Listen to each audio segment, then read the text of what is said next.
एक बार एक किसान की घड़ी कहीं खो गई।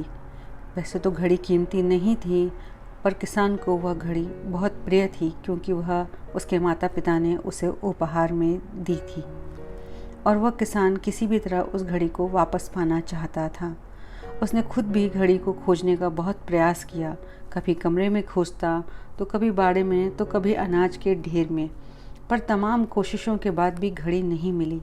उसने निश्चय किया कि वो इस काम में बच्चों की मदद लेगा और उसने आवाज़ लगाई, सुनो बच्चों, तुम में से जो कोई मेरी खोई घड़ी खोज देगा उसे मैं 100 रुपये इनाम में दूंगा। फिर क्या था, सभी बच्चे जोर शोर से इस काम में लग गए। वे हर जगह की खाक छानने लगे, ऊपर नीचे बाहर आंगन में हर जगह, पर घंटों बीत जाने पर भी घड़ी नहीं मिली। अब लगभग सभी बच्चे हार मान चुके थे और किसान को भी यही लगा कि घड़ी नहीं मिलेगी। तभी एक लड़का उसके पास आया और बोला, काका मुझे एक और मौका दीजिए, पर इस बार मैं ये काम अकेले ही करना चाहूँगा। किसान का क्या जा रहा था, उसे तो घड़ी चाहिए थी। उसने तुरंत हाँ कर दी। लड़का एक एक करके घर के कमरों में जाने लगा और जब वो किसान के सोने के कमरे से निकला तो घड़ी उसके हाथ में थी। किसान घड़ी देखकर बहुत खुश हुआ और उसने पूछा, बेटा कहाँ थी ये घड़ी, और जहाँ हम सभी असफल हो गए तुमने इसे कैसे ढूंढ निकाला?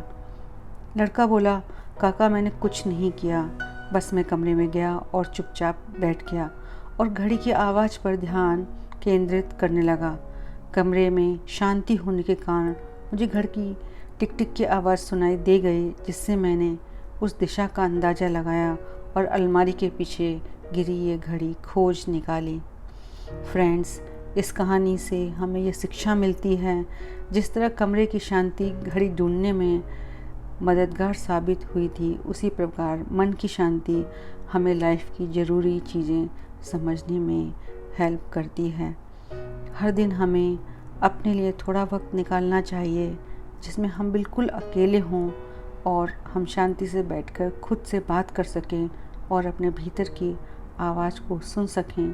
तभी हम लाइफ को अच्छे ढंग से जी पाएंगे। Thanks for watching.